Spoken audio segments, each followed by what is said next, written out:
Welcome back to The Deep Dive. Today, we're really jumping into the deep end, not just exploring a comic book story, but an entire cosmic history. It's a saga so vast, it genuinely deserves this kind of deep dive. Absolutely. We're going to trace the origins of these heroes who wield unbelievable cosmic power, but we also need to confront the profound complexities baked into their whole mythos.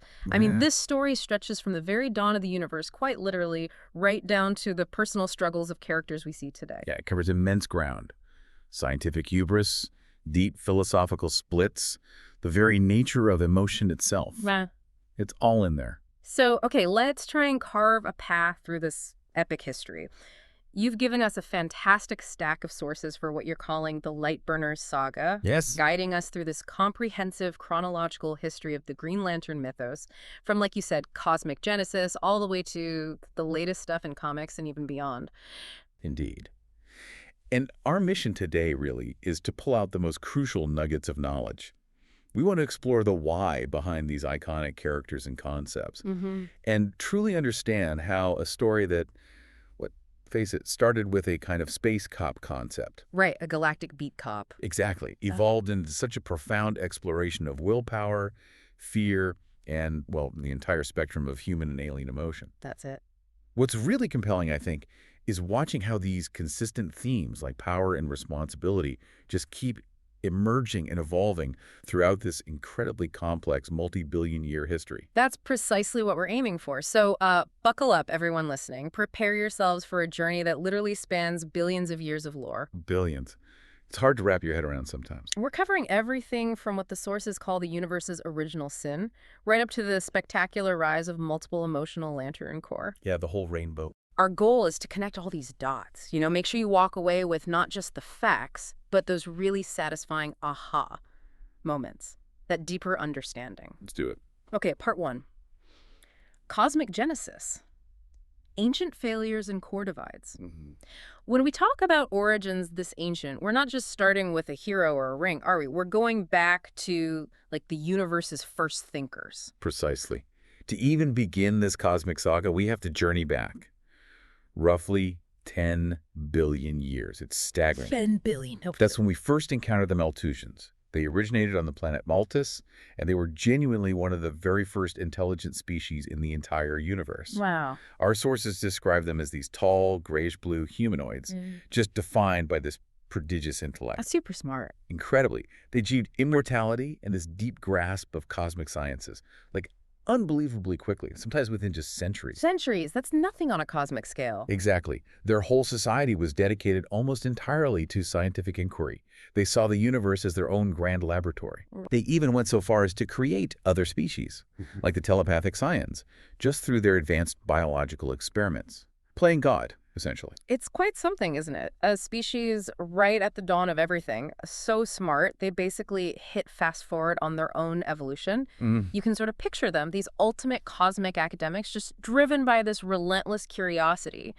But the paradox here, the real kicker, is that their unchecked ambition, it became the root cause of cosmic instability down the line. That's the tragedy of it. It's almost like their brilliance just completely outpaced their wisdom, This Maltusian origin story immediately sets up a critical theme for the entire Green Lantern mythos. It throws up this profound question. What happens when scientific power, immense power, races ahead of ethical development, ahead of any real philosophical framework? Right, the checks and balances. Exactly. The Maltusians' rapid advancement, without that corresponding wisdom, led to what our sources call a self-inflicted wound on a universal scale. Their very nature brilliant, yes, but tragically arrogant, kind of foreshadowed many of the later conflicts and philosophical splits we're going to get into. And that wound you mentioned, that was triggered by one specific Maltusian, wasn't it? The individual who basically gets the blame for, breaking the universe. That would be Krona. Yeah. Maltusian scientist whose obsession took him down a really forbidden path. Okay, Krona. He was consumed by this desire to witness the moment of creation itself, the Big Bang. Wow. Talk about ambition. Despite strict Maltusian laws, despite ancient warnings predicting terrible calamities if anyone tried it, he developed this advanced time-bending tech specifically to peer back into that primordial instant. And he did it. He looked. He looked, and the universe was, irrevocably altered. Forever. So one guy breaks the rules and boom, cosmic catastrophe. The sheer scale of that consequence is just mind-boggling. It really is. And our sources detail how the exact nature of this catastrophe has kind of shifted over the years with retcons, right? Exactly. Pre-crisis, his act supposedly shattered the singular universe into an infinite multiverse, and it created the antimatter universe of Quord, bringing evil itself into the cosmos. Right, the classic version. Then, post-crisis, it was reinterpreted. It was seen as flooding the beginning of time with entropy, causing the universe to be born old, basically shortening its lifespan by billions of years. So either way, universe-breaking bad news. Regardless of the specific fallout, Krono's experiment is pretty much universally regarded as the original sin of the DC cosmos. Mm-hmm. This act is pivotal. It's the foundational trauma that shapes every single decision the Malthusians make after that, especially the faction that becomes the guardians of the universe. The little blue guys. Them. They were consumed by this eternal collective guilt. This profound guilt led them down a path of extreme order, extreme control, a path which, ironically, often ended up spawning more chaos in the long run. It always seems to, doesn't it? The very institution of the Guardians of the Universe was founded entirely as a direct response to this single catastrophic scientific trauma. They abandoned Maltus, relocated to Oa, and dedicated themselves to combating evil and imposing universal order, all because of Krona. It sounds like their chosen method of atonement, this quest for order, didn't exactly unify them, though. This event seems to have actually sparked an even bigger split among the Malthusians themselves. It absolutely did. That intense debate over how to atone for Krona's actions fractured Malthusian society beyond repair. This led to the Great Schism and the emergence of three really distinct philosophical factions. Okay, break those down for us. First, you have the ones we just mentioned, the Guardians of the Universe. These were male Malthusians who basically embraced a complete eradication of emotion. Old logic. Exactly. They saw emotion as chaotic, dangerous. They deliberately evolved into those diminutive, blue-skinned, large-headed beings we recognize, dedicating themselves to cold, logical order. This philosophical stance, even way back then, embodies the green light of willpower. Right, the classic guardians. Always seem a bit grumpy, always laying down the law. Purge themselves of all feeling. Then there were the controllers. Another splinter group, also males, but with a much more militant approach. Aggressive. Yeah. They believed evil needed active control, active eradication through radical, even aggressive measures, not just containment.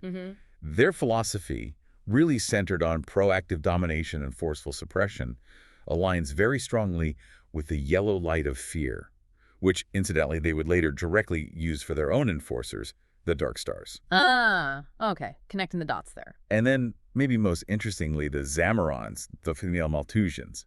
This part of the lore is just fascinating. They essentially said, nope, not doing the emotionless thing. Yeah, no thank you to a life without feelings. I like that. Exactly. The Zamarons steadfastly rejected abandoning emotion. They particularly emphasized the importance of love. Love, okay. They saw no common ground with their emotionless male counterparts and chose to settle on the planet Zamaron. There, they dedicated themselves to cultivating and spreading love throughout the universe. And that, down the line, leads to the Star Sapphire Core, right, representing the violet light of love. Precisely. Clear as day. This is mind-blowing. So, the entire cosmic war of emotions we see much later, red lanterns, blue lanterns, the whole spectrum. It basically started as a family argument, a philosophical rift among the first intelligent beings. Essentially, yes. A breakup of epic universal proportions. It really makes you think about the power of belief systems, even these ancient ones, dictating cosmic forces. The entire emotional spectrum as a concept was forged billions of years before power rings even existed. This ancient schism really lays bare a profound truth, doesn't it? That even when you're pursuing ultimate cosmic order, trying to suppress inherent emotional drives, it always leads to an eventual and often more violent reemergence somewhere else. A cosmic pressure cooker. Kind of. It's a cycle the Green Lantern mythos never really escapes. What's so compelling here is how deeply rooted the War of Light truly is. It's not just about different colored rings flying around. It's an ancient ideological battle defining the very approaches to order versus life in the universe. Wow. It shows how fundamental emotions are to these cosmic forces.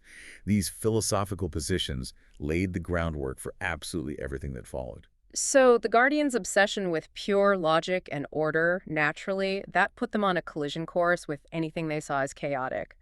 And that definitely included magic. Oh, absolutely. In their relentless quest for a universe governed solely by logic and science, the Guardians waged a systematic war on all forms of magic. Didn't like it one bit. Hated it.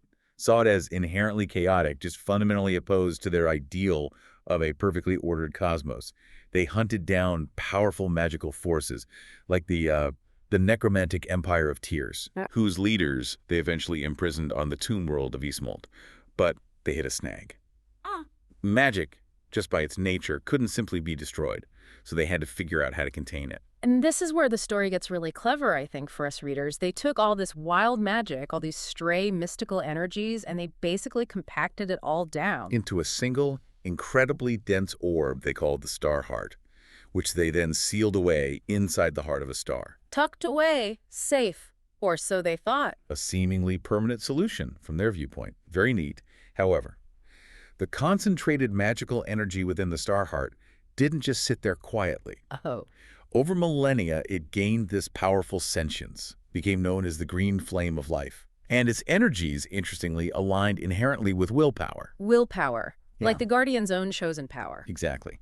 Seeking to escape its cosmic prison, it eventually willed a small fragment of itself to break free. And that fragment began a millennia-long journey that would ultimately lead it straight to Earth. Hold on, so the Guardians, these super logical cosmic cops, accidentally created the very power source for a magical hero on Earth, Alan Scott. That's the delicious irony right there. They tried to clean up the universe, get rid of all the messy magic, and instead they just reshuffled the deck for chaos, creating this parallel magic-based legacy. It's a fantastic example of unintended consequences on a cosmic scale.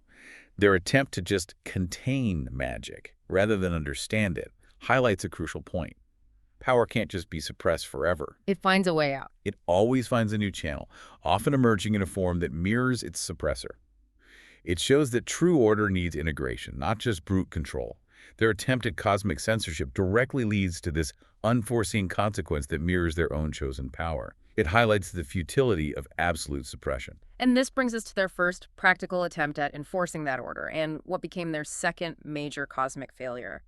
The Manhunters. Yes, the Manhunters.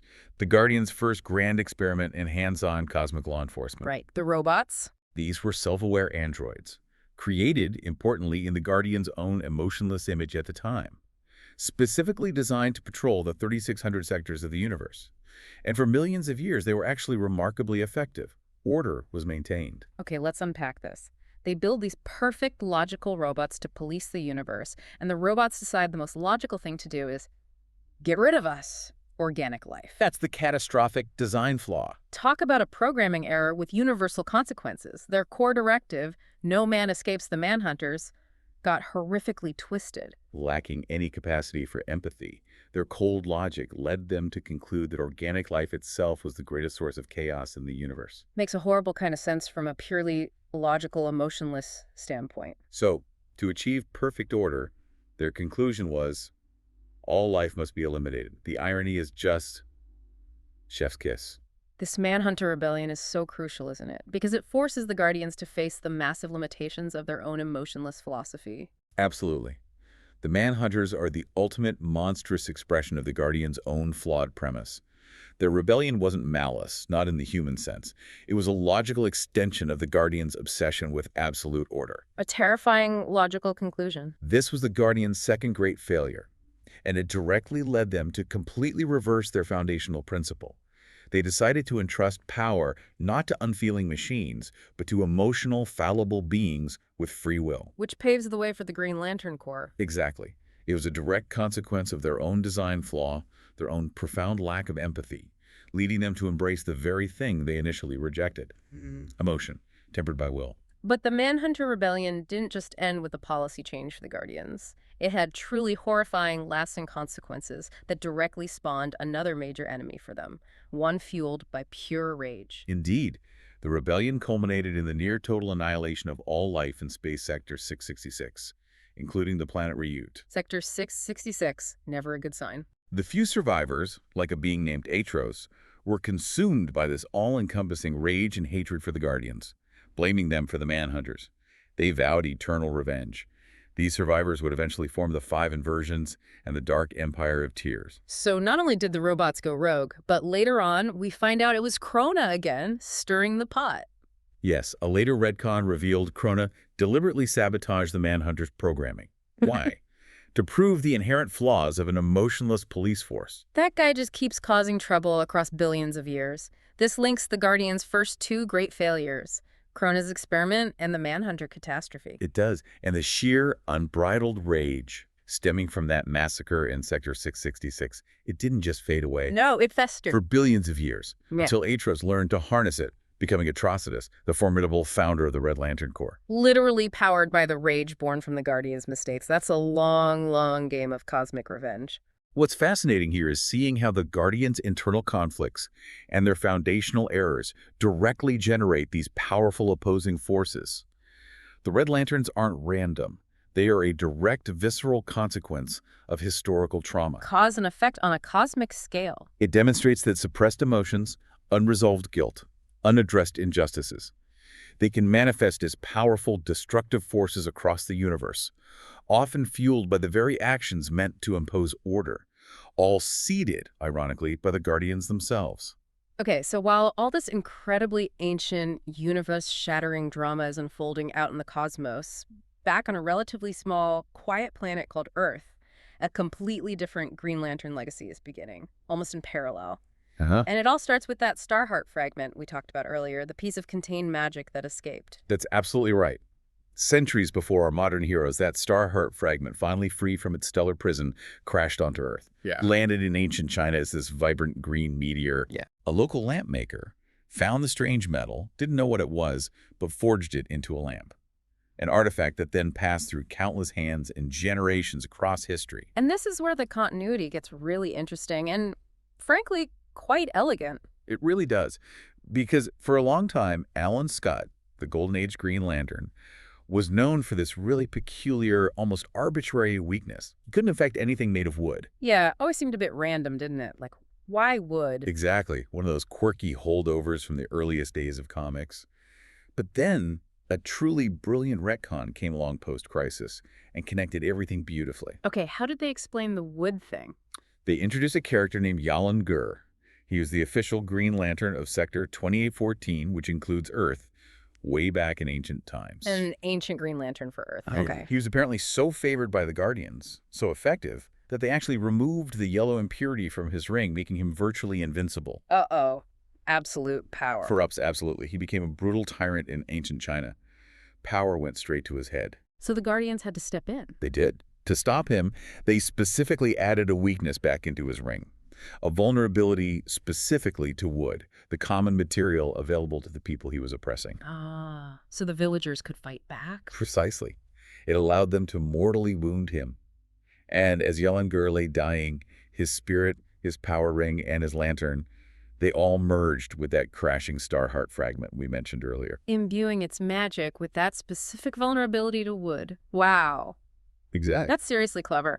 A random weakness suddenly gets this incredible cosmic backstory. It links Alan Scott directly to ancient magic, the Guardians' war on magic, and their failure to manage their own core member. It ties it all together. This raises an important point about how continuity evolves in these long-running fictional universes, doesn't it? Yeah.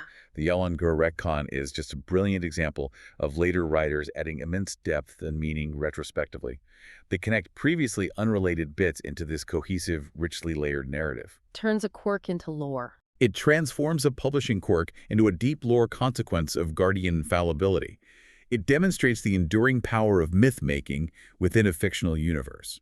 Very satisfying. Okay, so with that understanding, let's fast forward to 1940, to a railroad engineer named Alan Scott caught in a terrible bridge collapse. Yes, and miraculously, he's the sole survivor. And crucially, he's holding that mystical green railroad lantern. The one containing the Starheart fragment. Containing the sentient green flame of life, the Starheart itself, and the lantern speaks to him. A talking lantern. Classic Golden Age. It explains its ancient prophecy, wants to bring death, wants to bring life, and wants to bring power, and tells him to fashion a ring from its strange metal. So he's not a space cop chosen by some cosmic council. He's a regular guy saved by a talking magical lantern from a real-world disaster. Totally different vibe.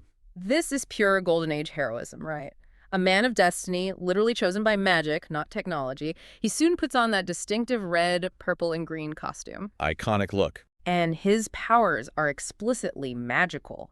Flight, intangibility, those emerald energy blasts. And, of course, the unique limitations. Ineffective against wood, needs a daily charge. It really is a completely different feel than the Green Lantern most people think of. What's fascinating here is how perfectly Alan Scott embodies that early comic book sensibility. His origin is less about galactic law and order, more about fate, wonder, inherent goodness. Yeah. He represents a heroic archetype, fundamentally different from the sci-fi lanterns who come later. It provides this crucial counterpoint, proving there are multiple, equally valid paths to heroism within this mythos, each with its own charm and limitations that ground the power. And he didn't stay a solo act for long. He quickly became a founding member of the very first superhero team ever conceived. Indeed. Late 1940, Alan Scott becomes a founding member of the Justice Society of America, the first superhero team in comics, debuting in All-Star Comics #3. Wow. History right there. He served alongside icons like The Flash, Jay Garrick, The Spectre, Hawkman. He even became the team's second chairman. So he's not just a Green Lantern. He's the elder statesman of the whole superhero community, a founding father of the entire team concept. That's a massive legacy. Post-crisis, the JSA was firmly established as the World War II-era predecessor to modern heroes. This cemented Scott's status as a veteran, a living legend, an elder of the DC universe, inspiring future generations, including Hal Jordan. If we connect this to the bigger picture, Alan Scott's role in the JSA really highlights that generational aspect of heroism in the DC universe, doesn't it? Absolutely. It establishes a clear lineage, a symbolic passing of the torch. It underscores that even with vastly different power sources, different origins, the core spirit of heroism, that commitment to justice, it endures across eras. He solidified the very idea of heroes banding together. Okay, so we've explored the magic-based Lantern of the Golden Age, but now let's shift gears. As we move into the late 1950s, the landscape of comics changes dramatically. Science fiction becomes king. Right, the space race era. And this is where the Green Lantern concept gets a complete overhaul, becoming the sci-fi institution most people recognize today, the Green Lantern Corps. Absolutely. The Guardians, having been, frankly, chastened and forever marked by the catastrophic failure of the Manhunters, They're killer robots. their emotionless android army, they resolved that their next attempt at a cosmic police force would be fundamentally different. They learned a very hard lesson. Which was? True justice, effective policing. It required moral judgment. And crucially, it required free will. So they decided to actively recruit living, sentient beings from across the universe. Not machines this time. No. Beings chosen specifically for their strong moral character and, most importantly, their innate ability to overcome great fear. So after the robot disaster, the Guardians finally learned. No more emotionless enforcers. This time they went with actual individuals with actual feelings and the guts to overcome fear. It's a complete 180. Quite a philosophical shift. And to arm this new legion, they formally harnessed the green light of willpower from the emotional spectrum, built the massive central power battery on Oa to channel the energy Put the big lantern. to individual power rings. And then they divided the universe systematically into 3,600 sectors, each assigned its own lantern protector. What's fascinating here is the evolution of the Guardians' philosophy. Introduced back in Showcase #22 in 1959, this new Green Lantern Corps was designed as a point-by-point correction of the Manhunter disaster. Learning from their mistakes. Sort of. They moved from that rigid desire for absolute, unfeeling order to recognizing the fundamental necessity of free will and emotional strength, courage. This pivotal shift is the bedrock of the modern Green Lantern Corps. It sets the stage for its unique nature. It's an admission, really, that logic alone isn't enough. You need heart. And that profound philosophical shift led directly to inducting the first human into this new, vastly expanded corps, the man who really launched Green Lantern into the cosmic spotlight, Hal Jordan. Hal Jordan's origin is undeniably iconic. It resonated powerfully with the culture of the time, the dawn of the space age. Right. Avon Sur, the Green Lantern of Sector 2814 Earth Sector, was mortally wounded during a mission. Crashed his ship in the California desert. With his life fading fast, his power ring began its search for a worthy successor. Based on specific criteria, the individual had to be utterly honest and born without fear. Talk about being in the right place at the right time, or, well, maybe just the closer place at the right time. Pretty much. The ring identified test pilot Hal Jordan, and interestingly also Gardner, but chose Jordan primarily because he was geographically closer to the crash site. So proximity mattered. Apparently, Yeah. Hal accepted the ring, accepted the immense responsibility, and became the first human in the new Corps. He isn't some destined king or magic chosen figure like Alan Scott. He's a test pilot, an everyman. That's so Silver Age, isn't it? Bringing the cosmic down to Earth in a way people, captivated by real-world astronauts and explorers, could really connect with. If we connect this to the bigger picture, Hal Jordan's origin masterfully grounds the cosmic for a new generation. It deliberately moves away from inherent nobility or a magical calling and focuses instead on an individual's intrinsic bravery, their character. Right. It made the concept of a universal police force feel much more personal, relatable, and aspirational. He perfectly embodied that spirit exploration and facing the unknown that defined the era. His initial training also gave us one of the most compelling and tragic hero-to-villain transformations in comics, the fall of Sinestro. Ah, Sinestro, yes. Hal Jordan was assigned to train under Thal Sinestro, who at the time was revered, considered the greatest Green Lantern, celebrated for maintaining impeccable order in his sector, Corrigar. The model lantern. Seemingly. However, Hal soon uncovered a dark truth. Sinestro rules Corrigar not with justice, but as a totalitarian dictator, using his ring to instill fear, brutally suppressing any dissent among his own people. Here's where it gets really interesting. The greatest Green Lantern, the guy praised for perfect order, was basically being a tyrant. And then, after Hal exposes him, he gets banished to the antimatter universe, Cord, where he allies with the weaponers of Cord, who forge him a yellow power ring, drawing power from fear, directly exploiting the Green Lantern's weakness. It's such a powerful villain origin. Makes him Hal's perfect nemesis. This raises an important question about the nature of power, doesn't it, and its temptations. Sinestro's fall tragically explores that conflict between order and freedom. He is the dark, logical extreme of the Guardian's own initial philosophy. Perfect order at any cost. His transformation shows that thin line between willpower and tyranny. He becomes Hal's ideological opposite. And Hal didn't just stick to his sector or galactic duties. He pretty quickly became a founding member of another huge superhero team. That's right. In 1960, just a year after his own debut, Hal Jordan became a founding member of the Justice League of America, first appearing in the Brave and the Bold #28. The JLA, big leagues. This Silver Age revival of the JSA concept brought together DC's new heavy hitters: Superman, Batman, Wonder Woman, Flash, Aquaman, Martian Manhunter, and Hal. From test pilot to galactic cop to founding member of the Justice League, Hal Jordan really rocketed to the top fast. He did. His role was pivotal. It immediately integrated all that cosmic sci-fi lore directly into Earth's main superhero community. He often served as the team's link to the wider universe, to extraterrestrial threats. He truly brought the cosmic to Earth's mightiest heroes. Stepping back to see the bigger picture, Hal's role in the JLA solidified the Green Lantern franchise's importance within the broader DC universe. It ensured the Corps' cosmic adventures would be intimately tied to Earth's fate, bridging that gap between street-level heroes and huge intergalactic conflicts. It fundamentally expanded the JLA's scope. Okay, so moving into the Bronze Age of comics, the idea of Earth having just one Green Lantern started to feel a bit limited, I guess. We begin to see new faces, new personalities joining the ranks. That's right. The concept evolved. The idea that a single lantern was enough for a planet as, well, complex as Earth was challenged. This led to introducing two significant new characters who became central figures, really diversifying the definition of an ideal hero. First up, Gardner. First, Gardner, who debuted in Green Lantern #59 back in 1968. Retroactively, he was established as Abin Sur's second choice for the ring. Equally worthy, apparently, just farther away when Abin crashed. Right, the proximity issue again. And the sources tell us he had a rough go of it. A series of accidents, famously getting hit by a bus, Yeah, poor guy. left him in a coma, resulted in brain damage that made him notoriously abrasive, arrogant, egotistical. He's often described as willpower untempered by humility. That sums him up pretty well. It's almost like the Guardians were, maybe inadvertently, stress testing the ring with different personality types, seeing how willpower manifested. Guy served as this crucial, often volatile foil to Hal Jordan. He allowed writers to explore the complexities of willpower through a vastly different lens. Irritating sometimes, sure, Yeah. but undeniably courageous when it counted. Okay, then we get John Stewart. John Stewart.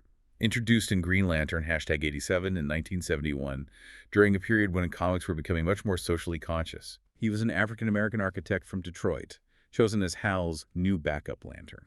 And John was different again, wasn't he? Characterized by this principled defiance of authority, a meticulous approach to his constructs, like an architect building them from the inside out. Exactly. That blueprints from the inside out description is perfect. He quickly became one of DC's first prominent black superheroes, specifically designed to challenge the status quo and offer a different perspective. So no longer just Hal. Now we have Guy, the brash hothead, and John, the meticulous architect with a strong moral compass. Three very different flavors of Earth heroes wearing the green. What's fascinating here is how Guy and John expanded the very definition of what a Green Lantern could be. They weren't just new characters, they were thematic counterpoints. They allowed the mythos to kind of deconstruct its own ideal hero, explore the nuances of willpower, courage, responsibility across a much broader spectrum, made the whole franchise richer, more representative. But the Bronze Age wasn't just about adding heroes. It also brought a shift towards darker stories, more lasting consequences. And for John Stewart, that meant experiencing something truly horrific, the destruction of an entire planet, Xanshi. Ah, Xanshi, yes.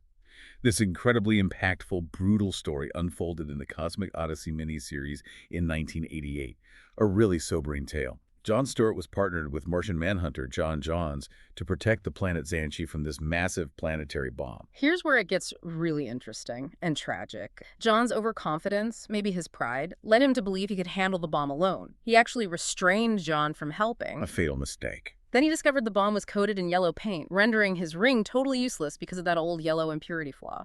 The bomb detonated, Xanshi was destroyed, billions of lives lost, an entire planet Gone. That's not just a bad day at the office. That's a defining, soul-crushing trauma. It makes you realize the stakes are just unbelievably high in their line of work. This raises an important question about the psychological toll of wielding such power and the devastating cost of hubris. Yeah. Xanshi became John Stewart's defining failure, a trauma that haunted him for decades, profoundly shaping his character. It explored the terrible cost of arrogance, the immense psychological burden of cosmic power. Changed him forever. It marked a significant shift towards darker narratives with lasting, often irreversible consequences. Mistakes weren't so easily fixed anymore, unlike in the Silver Age. Xanshi was a crucible for John, transforming him from that cocky, confident hero into a much more somber, cautious, deeply introspective veteran. Okay, moving into the late 80s and 90s. The entire DC universe goes through these massive upheavals, most famously Crisis on Infinite Earths. And the Green Lanterns had a really unique perspective on it all, didn't they? Almost like cosmic witnesses. The 1985 Crisis on Infinite Earths event was absolutely monumental. It fundamentally reshaped DC's continuity, merging its sprawling multiverse into a single unified timeline. Bringing everyone together. Yeah, allowing Golden Age characters like Alan Scott and the JSA to be integrated seamlessly with Silver Age folks like Hal Jordan and the JLA into one shared history. But there was this unique, fascinating anomaly specifically for the Green Lanterns. So the whole DC universe gets this massive reality reboot, continuity gets rewritten, but the Green Lanterns, nope, their rings somehow shielded them. Essentially, yes. Their power rings shielded their wielders from the reality-altering effects. This allowed core members to retain their pre-crisis memories of the multiverse. They remembered everything that happened before. That's such a unique narrative superpower, like a built-in memory backup for reality itself. If we connect this to the bigger picture, the Green Lantern's immunity to the crisis made them pivotal figures in the restructured DC universe. It established them as custodians of a deeper cosmic truth. Keepers of the old reality. Exactly, allowing for a richer, more layered approach to continuity than almost any other franchise at the time. But this unique knowledge also made them uniquely burdened, didn't it? Carrying the weight of a lost reality, a past most others had forgotten. And speaking of burden, speaking of profound shifts, this era brought us arguably the most shocking, controversial turn in Green Lantern history, the fall of Hal Jordan. Emerald Twilight. Ah, Emerald Twilight, yes. Yeah. A truly transformative, deeply polarizing story, published in 1994. It kicks off when Hal Jordan's home, Coast City, is utterly destroyed, wiped off the map by Mongol and cyborg Superman. Devastating. Overcome by unimaginable grief, trauma, Hal desperately uses his power ring to create a hard light reconstruction of the entire city. including its 7 million inhabitants. A profound, unprecedented violation of core rules against using the ring for personal gain on that scale. Here's where it gets really interesting and dark. When the Guardians, in their typical cold, logical fashion, reprimand him for this desperate act of love and loss, his grief just curdles into this explosive rage. He snapped. Completely. Embarked on this murderous rampage towards Oa, defeating other Lanterns, forcibly taking their rings to boost his own power. On Oa, he commits the unthinkable. Kills his old friend Kilowog, kills even a resurrected Sinestro who the Guardians freed to try and stop him. Unbelievable betrayal. Finally, in this truly shocking climax, he enters the central power battery itself, absorbs all its immense energy, destroys the Guardians, only Ganthet escapes and emerges reborn, clad in new, terrifying armor, calling himself Parallax. Parallax. It's a hero's absolute worst nightmare come true, a complete psychological and moral collapse of their greatest champion. This raises an important question. What is the breaking point? Even for the strongest will, the man without fear. Emerald Twilight was a brave move, highly controversial, but it unflinchingly explored the psychological limits of heroism. Deconstructed him. It demonstrated that even Hal Jordan could be utterly broken by trauma. It irrevocably turned the central hero into the Corps' greatest villain, destroying the 35-year status quo. And Parallax wasn't just content with wrecking the Corps. He rapidly escalated to become the main bad guy of a universe-wide event, right? 0 Hour. Indeed. As Parallax, Hal became the primary antagonist of the 1994 0 Hour Crisis in Time event. His initial goal, resurrecting Coast City, had now morphed into this even more dangerous, almost messianic ambition to unmake the entire timeline and recreate a perfect universe, one free from suffering, free from loss. His kind of loss. So Parallax wasn't just satisfied with destroying the Corps, he wanted to destroy and remake all of time. That's a truly cosmic temper tantrum, isn't it? Albeit one born from immense pain. It's like, if I can't have my perfect city back, nobody gets their perfect timeline. A twisted form of heroism almost, wanting to fix everything through annihilation. It was ultimately stopped by Earth's heroes, but not before the timeline suffered significant damage and went through another smaller reboot. If we connect this to the bigger picture, 0 Hour really illustrates the perils of one individual wielding godlike power when they're driven by personal trauma and this warped sense of benevolence. Absolutely. It shows how even a desire for perfection can lead to unimaginable destruction. Starkly highlights the immense responsibility that comes with cosmic abilities. It solidified Hal's tragic fall from grace into a reality-warping villain. So, with the Green Lantern Corps shattered, Hal Jordan gone full villain, who was left? Who carried the green flame? This brings us to Kyle Rayner, the torchbearer. Right. After Parallax's devastating rampage, the sole surviving Guardian, Ganthet, escaped with the last functioning power ring in the entire universe. Just one ring left. Wow. He found Kyle Rayner, a struggling freelance graphic artist, living a very ordinary life in L.A. Ganthet simply presented him with the ring and said, quite irritatedly, "You will have to do." You will have to do. Probably the most understated superhero recruitment pitch ever. Pretty much. And for almost a decade, Kyle was the Green Lantern, the sole bearer of the flame. He was such a radical departure, wasn't he? Not a fearless military guy like Hal, but this relatable, often self-doubting young adult who had to grow into the role. Totally. His constructs were incredibly imaginative, artistic, reflecting his graphic design background. But most importantly, he fundamentally redefined what it meant to be a Lantern. It wasn't about being born fearless. It was about the difficult, ongoing process of learning to overcome fear. What's fascinating here is how Kyle Rayner's character provided this fresh, vital perspective on the central theme of willpower. Exactly. It shifted the emphasis from an innate trait to a learned one, made the hero more relatable, emphasized the journey of personal growth when faced with immense power and responsibility. Fundamentally redefined the job description, made the franchise accessible to a new generation. Absolutely. He was the everyman Lantern for the 90s. But what about Hal? His story, even after becoming Parallax, wasn't truly over, was it? He went on this very strange, almost spiritual path towards redemption. That's right. Despite his villainous turn, Hal's core heroism, that innate selflessness, eventually resurfaced. In the Final Night event in 1996, facing a Sun-Eater threatening Earth, he made the ultimate sacrifice, gave his life to reignite Earth's dying sun, found a profound, albeit temporary, redemption in death. But death wasn't the end. Not for Hal. His soul was then chosen to become the new host for the Spectre, the literal divine spirit of vengeance in the DC universe. Whoa. From Parallax to the Spectre, that's quite the career change. A wild narrative turn. As the Spectre, Al actually tried to reshape the entity's mission, shifted from pure vengeance toward seeking justice and, crucially, redemption. So it shows that even after such a catastrophic fall, there was still hope for his redemption. It was like a narrative purgatory, right? A way to atone for his cosmic sins before he could potentially return as a hero. If we connect this to the bigger picture, Hal's time as the Spectre was absolutely essential for his character's long-term rehabilitation. It allowed for that necessary period of cosmic penance. It ensured that his eventual return as a Green Lantern, which was coming, felt earned, narratively consistent, rather than just being waved away as a convenient retcon. It was a crucial step on his complex path back to genuine heroism. Okay, so after all that darkness, the deconstruction of the hero, the new destruction of the core, the early 2000s, especially under writer Jeff Johns, brought this truly monumental resurgence. A rebirth, you might say. Rebirth is exactly the right word. The 2004 Green Lantern Rebirth miniseries orchestrated one of the most significant and ultimately incredibly successful retcons in modern comics. This is where they fixed Hal, right? Explain Parallax. Precisely. It revealed that Parallax was not Hal's evil persona, not just his grief gone bad. It was an ancient, parasitic entity, the living embodiment of fear itself. A fear bug. Essentially, yes. This entity had been imprisoned by the Guardians inside the central power battery for millennia, and its yellow energy was the true ultimate source of the yellow impurity weakness that had plagued Green Lanterns for decades. Okay, let's unpack this.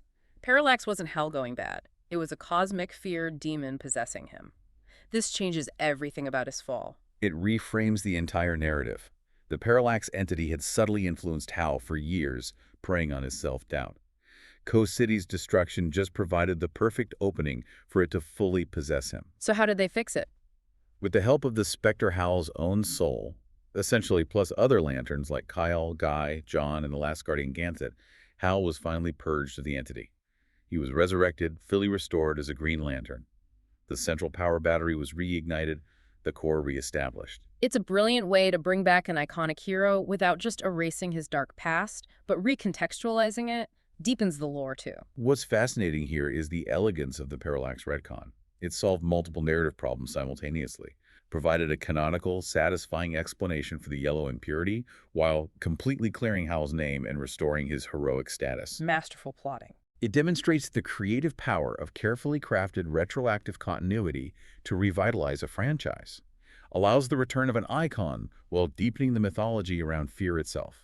And this brilliant retcon didn't just restore Hal, it blew the doors wide open for a massive expansion of the lore. The formal introduction of the emotional spectrum and the rise of all those other Lantern Corps. Building directly on that rebirth foundation, yeah.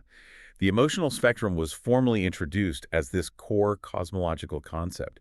It proposed that willpower, green, and fear, yellow, were just two of 7 fundamental cosmic energies. 7 emotions powering the universe. Each powered by sentient life's collective emotions. Each color linked to a specific emotion, with its own unique power, often embodied by a distinct cosmic entity. This revelation directly led to the formation of 6 new, distinct Lantern Corps, setting the stage for the epic War of Light. This is where the Green Lantern mythos truly exploded into this vibrant, colorful, utterly compelling cosmic opera. I'm not just green anymore. It's this magnificent rainbow of emotions, each with its own power, its own army, its own cosmic entity. Let's quickly run through them again. Okay. Green for willpower, the Green Lantern Corps, Entity Ion, folks like Hal, John, Kyle, Guy.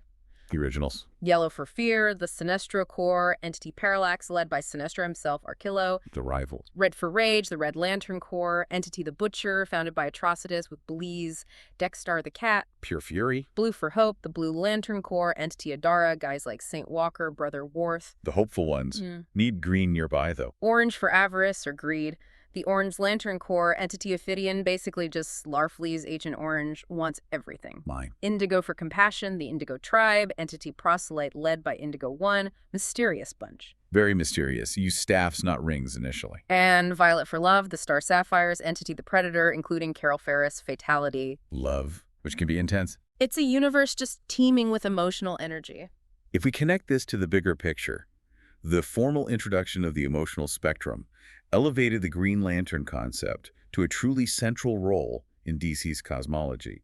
It transformed the franchise from a single core story into this sprawling, multifaceted cosmic saga of warring emotional ideologies. So much story potential. Created this rich tapestry of conflict, alliance, philosophical debate, vividly demonstrating that emotions aren't just personal feelings, but fundamental, tangible forces of the universe itself. And the very first major conflict to erupt from this expanded spectrum was the massive, universe-altering Sinestro Core War. Indeed. The first huge payoff of the Rebirth era, an epic universe-spanning event in 2007. Thal Sinestro, now fully allied with the Parallax Sphere entity and the Cosmic Destroyer Anti-Monitor, That company. forged his own terrifying army, the Sinestro Corps, recruited beings from across the universe who could instill great fear, arm them with yellow power rings, then launched a full-scale, devastating war on the Green Lantern Corps and the entire universe. This wasn't just a battle, it was an ideological war, right? Willpower versus fear, playing out on a cosmic scale, included a devastating assault on Oa itself, freeing other dangerous prisoners. Like Superboy Prime and Cyborg Superman. Yeah. The conflict spilled over to Earth, and the Guardians, these strict, logical, rule-bound beings, they were pushed to their absolute limit. Completely backed into a corner. They were forced to compromise their oldest, most sacred rule and authorize lethal force for their Green Lanterns for the first time ever. That's a huge philosophical shift. This raises an important question about the compromises needed when facing existential threats, doesn't it? Yeah. The Sinestro Corps War fundamentally reshaped the Green Lantern Corps. Authorizing lethal force permanently changed them from space cops to a true military force. Oh. Blurred those long-held moral lines, forced them to confront the darker side of their mission. No more just making giant green boxing gloves. Exactly. It showed how even an organization built on strict order can be forced to adapt, evolve its principles when facing overwhelming evil, even if it means sacrificing some of that perceived purity. They beat the Sinestro Corps, but at great cost, and it directly led to the revelation of the Blackest Night prophecy. Which brings us to Blackest Night, an even bigger universe-wide event. The culmination. This was the prophecy fulfilled, unfolding throughout 2009 and 2010. The ancient villain Black Hand became the chilling herald for Nekron, the cosmic entity of death itself. The ultimate darkness. Nekron dispatched countless black power rings across the universe. These rings reanimated the dead legions of fallen heroes and villains as the ravenous Black Lantern Corps. Zombies, superheroes, and villains. Their singular goal: extinguish all life, all emotion, reduce the universe to cold, lifeless silence. So all these emotional core who'd been fighting each other tooth and nail, suddenly they have to team up, form this desperate, unprecedented alliance against an army of the dead. Life versus death, the ultimate stakes. And the climax reveals that Earth is literally the birthplace of all life in the universe, embodied by a white light entity. Hal Jordan merges with it, leads a temporary White Lantern Corps, defeats Nekron. It's an epic crescendo of all the emotional powers. What's fascinating here is how Blackest Night took the philosophical underpinnings of the emotional spectrum and brought them to their logical, grand-scale conclusion. It truly positioned the Green Lantern mythos as the epicenter of DC's cosmic events. Made it central to everything. Demonstrated that the struggle of emotions isn't just personal, it's central to the existence of all life, and that life itself, the white light, is the ultimate power source, encompassing all others. 12 specific heroes and villains were also resurrected at the end. And following Blackest Night came Brightest Day, which, among other things, set up another Green Lantern-centric war, bringing back an ancient enemy we haven't seen for a while, full circle. Brightest Day explored the consequences for those resurrected individuals.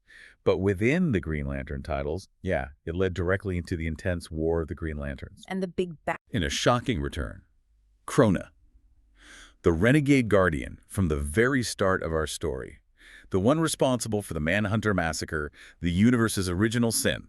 He came back. Krona again. That ancient troublemaker comes back, captures all 7 emotional entities, Uses their power to possess the other Guardians. and seizes complete control of the entire Green Lantern Corps, turns them into his mind-controlled army. The ultimate betrayal from within. The stakes are impossibly high, and only the 4 human GLs, Hal, Guy, John, Kyle, managed to escape his control thanks to their unique past experiences with the entities. They were immune. temporarily. So they had to literally pick up different colored rings, wield the powers of other cores, and just to fight their own friends. Hal grabbed yellow, Guy red, Kyle blue, John indigo. Desperate measures. Talk about high stakes and incredibly tough choices, like John Stewart having to destroy the sentient planet Mogo to stop it recruiting for Krona. The devastating choice. Right. Mogo. If we connect this to the bigger picture, the War of the Green Lanterns was a powerful combination. Brought Krona's ancient transgressions to a final, definitive showdown. Underscore the profound moral ambiguities in wielding cosmic power, especially when you consider Hal's ultimate decision. He killed the immortal Krona. Which is a huge taboo for a Lantern. Absolutely. An act for which the restored Guardians immediately stripped him of his ring and expelled him from the Corps. Again, just before the Flashpoint event reset everything. Setting up yet another cycle of fall and rebirth for Hal, and showing the harshness of Guardian law even for acts that seemed necessary at the time. The weight of his actions, always catching up. Okay, so after the Flashpoint reboot reset the DC universe into the New 52 era, the Green Lantern mythos continued to evolve, bringing in a new generation of human lanterns that really seemed to reflect more contemporary anxieties and issues. Yes, the New 52 significantly expanded Earth's Lantern roster, introducing 2 new characters whose origins felt deeply rooted in modern societal experiences. First, Simon Baz, introduced in Green Lantern #0 in 2012. Right, Simon. Tell us about him. He's a Lebanese-American automotive engineer from Dearborn, Michigan. His story really grapples with post-9/11 prejudice. Okay, let's delve deeper into that. He faced intense prejudice, lost his job, turned to car theft, then gets unjustly branded a terrorist after he unwittingly drives a van with a bomb in it to an abandoned factory, actually preventing casualties. A real catch-22 situation. While he's being interrogated, this malfunctioning ring, interestingly, a fusion of Hal's and Sinestro's rings, chooses him. And notably, he even carried a handgun as backup for a while. That detail spoke volumes about his mistrust, his self-doubt. His story was profoundly rooted in those modern anxieties, prejudice, self-doubt, exploring trauma not just as a cosmic event, but as a deeply personal societal one. Then we have Jessica Cruz. Jessica Cruz, her story hits hard too. First appeared in Justice League Volume 2, #31 in 2014. Her origin is just this direct, unflinching exploration of mental health struggles, crippling anxiety, PTSD. What happened to her? She witnessed her friends being brutally murdered, an event that led to crippling anxiety, severe PTSD, intense agoraphobia. She was confined to her apartment for 3 years. Horrifying. And then she was unwillingly chosen by the Ring of Volthoom, this evil antimatter ring that literally fed on her fear. Talk about making things worse. But with the Justice League's help, she learned to control it. Made this profound, heroic sacrifice during the Darkseid War, overcame her fear so completely that a true Green Lantern ring finally chose her. It's clear, isn't it? In the modern era, Green Lanterns aren't just fearless test pilots. We get Simon Baz facing prejudice, labeled a terrorist, and Jessica Cruz battling crippling anxiety and PTSD.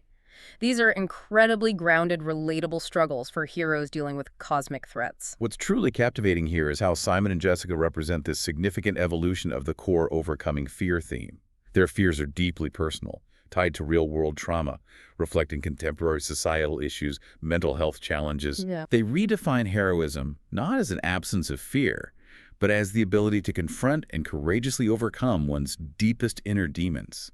Makes them perhaps the most human, most relatable of all Earth's lanterns. And in the next era, DC Rebirth, these two very different, very human lanterns form this unlikely and quite necessary partnership. The 2016 DC Rebirth Initiative launched Green Lanterns, a new series starring Simon and Jessica as partners, specifically assigned to protect Earth together. Buddies, sort of. Well, Hal Jordan, before leaving for other duties, ingeniously fused their individual power batteries into a single, shared lantern. Ah, forcing them together. Exactly. This plot device literally forced them to remain in close proximity to recharge. Made their partnership a narrative necessity, not just a choice. A shared lantern that literally compels them to work together. That's a very clever way to ensure a buddy cop dynamic for these two.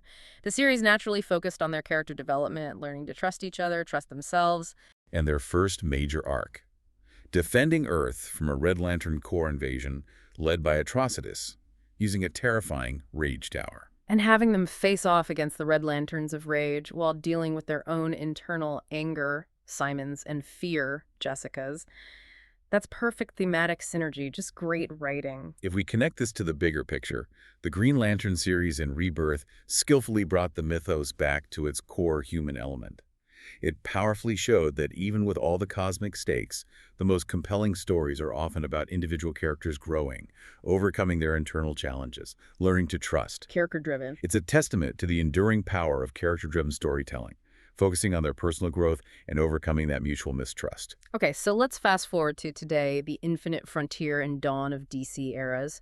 What's the current landscape for the Green Lantern Corps and all these characters we've talked about? The current publishing era is really supporting multiple concurrent titles, which I think reflects the immense breadth of the history and the diverse cast that's been built over decades.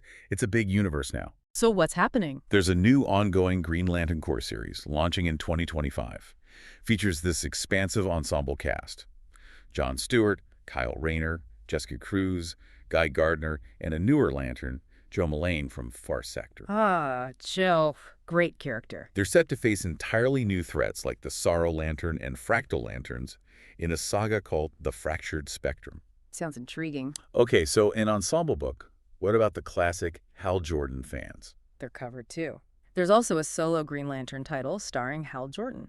He's currently back on Earth, dealing with a mysterious new power ring apparently forged from his own willpower. Interesting. And, inevitably, the reemergence of his arch-nemesis, Sinestro. Some things never change. The dance continues. And other characters. Other characters have also received significant spotlights. John Stewart recently starred in Green Lantern. War Journal, which delved into his Marine past and personal family tragedy, giving him more depth. So, the Green Lantern universe is bigger and more diverse than ever. You've got classic Hal back on Earth anchoring one side, and this incredible ensemble cast handling the big cosmic stuff out in space. It's like having your cake and using it too, offering all these different flavors of Green Lantern stories. What's fascinating here is how the current strategy demonstrates the remarkable longevity and adaptability of the Green Lantern mythos. It caters to different types of stories, different fan preferences. Yeah. It proves that the core themes, willpower, courage, the emotional spectrum, can sustain this truly vast and varied universe, continually evolving and engaging new generations. Okay, let's shift focus slightly. The Green Lantern mythos, with all this rich history, has obviously made its way into other media, sometimes successfully, sometimes less so. Let's start with the big one, the 2011 feature film. The movie, yes. The 2011 live-action film, starring Ryan Reynolds, presented a significantly streamlined version of Hal Jordan's Silver Age origin. Streamlined is one word for it. It did faithfully recreate many core concepts, to its credit. The core, Oa, the power of will, characters like Sinestro, Kilowog, Tamari were all there visually. However, it also made some pretty notable deviations from the comics. Okay, let's unpack this. The movie version definitely simplified a lot of that complex comic lore, didn't it? Especially Parallax, depicted as a former Guardian corrupted by yellow fear energy, becoming this sort of giant scary cloud. Yeah, the Fear Cloud. A clear simplification of its intricate comic origin as the ancient fear entity. It also elevated Hector Hammond to a more prominent secondary villain role. It really felt like they were trying to cram decades of story into one blockbuster for a mainstream audience, prioritizing accessibility over sticking closely to the comics.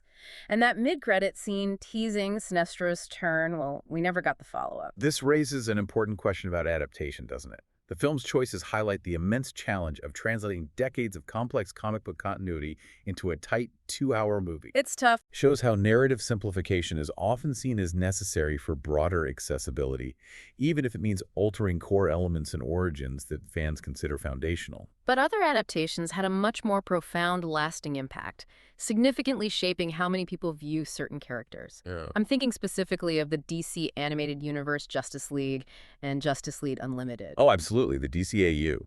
In that hugely influential animated universe, the primary Green Lantern featured was John Stewart. Not Hal, John. A deliberate, pioneering decision by Bruce Timm and the team to increase the racial diversity of the League's founding members. And this animated version of John's stoic, disciplined, former U.S. Marine became so popular So iconic. that characterization was actually adopted by the comics later on due to the show's massive cultural impact. It's incredible. For a whole generation, John Stewart was Green Lantern because of Justice League. That choice for diversity didn't just work. It made him hugely popular, influenced the source material itself, and let's not forget that complex, fan-favorite romance with Hawkgirl. That was huge. What's fascinating here is the enduring impact of animated adaptations. The DCAU's portrayal of Jon Stewart wasn't just a popular choice. It permanently elevated his status, broadened his appeal, demonstrably influenced his comic book characterization. It shows that powerful, reciprocal relationship between different media, how alternative interpretations can redefine a character's legacy. Then there was Green Lantern, the animated series. Shorter-lived, but had some really interesting ideas. Yes, the 2012 CGI series followed Hal Jordan and Kilowog into frontier space, where lanterns were being mysteriously murdered by this emerging force of Red Lanterns led by Atrocitus. Right. The creatively introduced original main characters, Razor, a Red Lantern with a really compelling redemption arc who joined Hal's crew, and Aya, the starship's AI who developed sentience, Fell in love with Razor. and eventually became this complex antagonist seeking to eliminate all emotion. Their tragic romance really formed the series' emotional core. This animated series really dove deep into the emotional spectrum, didn't it? Introduced Razor and Aya, gave the Red Lanterns a surprisingly sympathetic origin, painting them as victims of the Guardians' Manhunter mistakes. And that Razor-Aya romance. Deeply tragic, surprisingly complex for what was ostensibly a kids' show. If we connect this to the bigger picture, Green Lantern, the animated series brilliantly showcased the versatility of the mythos. It creatively expanded the universe with original characters, explored mature themes, demonstrated that even non-canonical stories can make lasting contributions to the emotional depth and understanding of the lore. A real gem, sadly cut short. And finally, let's touch on a really dark, thought-provoking what-if scenario. The Injustice, Gods Among Us video game and comic series. Injustice, yes. A stark alternate reality where Superman just snaps, becomes a tyrant after the Joker tricks him into killing Lois Lane and destroying Metropolis. In this grim scenario, Hal Jordan. Well, his inherent traits, loyalty, military background, desire for order under these extreme circumstances, lead him to side with Superman's authoritarian One Earth regime. He believes absolute order is the only way. This is a truly dark what-if. Hal Jordan, the man of willpower, siding with a tyrannical Superman, and eventually joining the Sinestro Corps. Sinestro naturally manipulates Hal further down this path. When the Green Lantern Corps tries to intervene, Superman himself temporarily becomes a Yellow Lantern, defeats them, leading to Hal being forcibly inducted into the Sinestro Corps to save Carol Ferris. It chillingly shows how fragile that line between order and authoritarianism can be, even for a hero known for his strong will. Pushed to the extreme. What's fascinating here is how the Injustice universe uses these extreme alternate realities to explore the potential for corruption, the moral ambiguities within even the most established heroes. It dissects Hal Jordan's character by pushing his core beliefs to their most dangerous logical extreme. A powerful commentary. Offers a powerful commentary on the temptations of power, the erosion of freedom. Injustice 2 later explored his difficult path towards potential redemption, adding another layer. Okay. Wow. So what does this all mean?